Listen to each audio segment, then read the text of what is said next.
নমস্কার বন্ধুরা, আমি বর্ণালী আর আপনারা দেখছেন বর্ণালী রান্নাঘর। আজ বানিয়ে দেখাচ্ছি মাত্র 15 মিনিটে খুবই ঝরঝরে আর টেস্টি বাসন্তী পোলাও। অনেকেই ভাবেন বাসন্তী পোলাও বানানো খুবই কঠিন, তা কিন্তু না, খুবই সহজে বানানো যায় 15 মিনিটে। এখানে আমি নিয়েছি 1 গ্লাস পরিমাণ গোবিন্দভোগ চাল।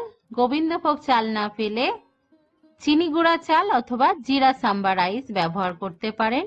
গোবিন্দভোগ চালে খুব ভালো একটা সুগন্ধ থাকে আর এই চালেই কিন্তু বাসন্তী পোলাওটা ভালো হয়। চালটাকে আমি 3 বার ভালো করে ধুয়ে নিয়ে জল ঝরিয়ে নিয়ে একটা পাত্রের মধ্যে আমি চালটাকে ছড়িয়ে দিচ্ছি আর ফ্যানের হাওয়ায় 30 মিনিট বা আর একটু বেশি টাইমের জন্য রেখে দিচ্ছি, যতক্ষণ না চালটা শুকিয়ে এরকম ঝুরঝুরে হয়ে যাচ্ছে। চালটা এখন ভালোভাবে শুকিয়ে গেছে। এবার এর মধ্যে দিয়ে দিচ্ছি স্বাদ অনুযায়ী নুন আর চিনি। এখানে আমি 4 টিস্পুন ব্যবহার করেছি, কারণ বাসন্তী পোলাওটা একটু মিষ্টি মিষ্টি হয়। তবে আপনারা চিনির পরিমাণটা কমিয়ে বা বাড়িয়ে নিতে পারেন। একটু আদা গ্রেট করে দিচ্ছি, ভালো একটা সুগন্ধ আসবে।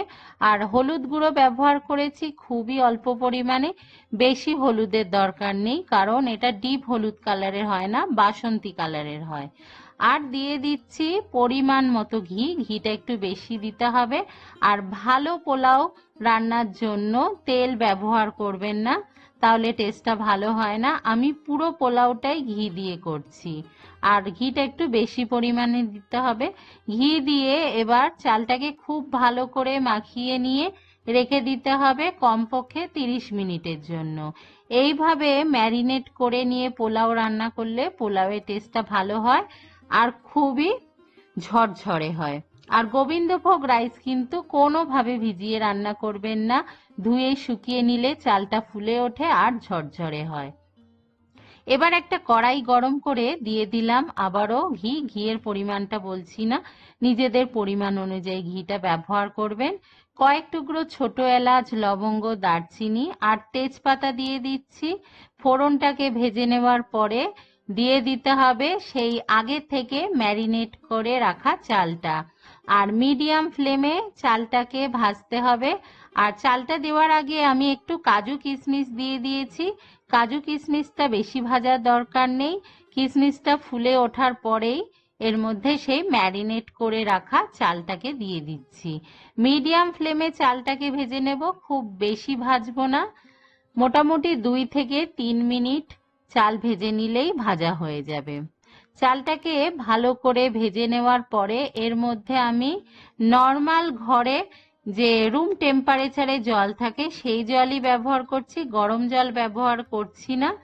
আর যে গ্লাসে আমি চালটা মেপে নিয়েছিলাম সেই গ্লাসের ডবল জল ব্যবহার করছি।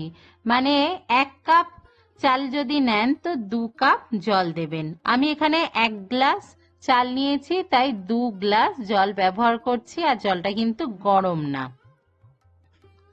চালটা আমার ভালো করে ভাজা হয়ে গেছে।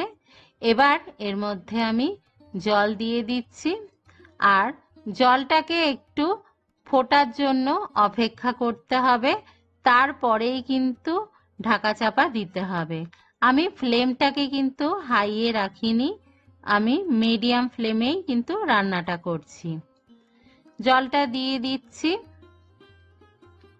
এবার ফুটে ওঠার জন্য আমি একটু অপেক্ষা করছি, তবে এটাকে আমি ঢাকা চাপা আগে দিচ্ছি না, যখন এটা ফুটে উঠবে তখন ঢাকা চাপা দিচ্ছি। জলটা এখন ফুটে উঠেছে।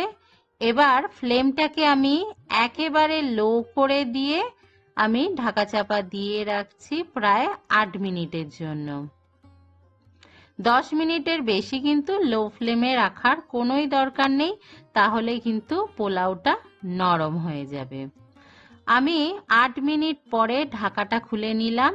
এখন দেখে একটু মনে হতে পারে জল জল আছে, তবে আমি ফ্লেমটাকে অফ করে দিয়ে ঢাকা চাপা দিয়ে রেখে দেব 30 মিনিটের জন্য। 30 মিনিট পরে পোলাওটা আরেকটু সফট হয়ে যাবে আর সমস্ত জলগুলো এর মধ্যে শুষে নেবে আর খুব সুন্দরভাবে ঝরঝরে পোলাও তৈরি হবে। আমি একটা পাত্রে পরিবেশন করে দেখাচ্ছি। দেখুন 30 মিনিট পরে আমি পরিবেশন করছি। এখন পোলাওয়ের মধ্যে একটুও জল নেই, জলটা পুরো টেনে নিয়েছে। আর দেখুন কতটা সুন্দর ঝরঝরে হয়েছে, আর চালটা কিন্তু শক্তও নেই। দেখেছেন কত সহজে মাত্র 15 মিনিটে বাসন্তী পোলাও কিন্তু তৈরি হয়ে গেল। আজকের রেসিপিটা যদি আপনাদের ভালো লাগে অবশ্যই লাইক করবেন, কমেন্ট করতে ভুলবেন না, আর শেয়ার করবেন। আর যারা এখনো বর্ণালী রান্নাঘর সাবস্ক্রাইব করেননি অবশ্যই সাবস্ক্রাইব করবেন। সবাই ভালো থাকবেন, ভালো খান, সুস্থ থাকুন। বাই।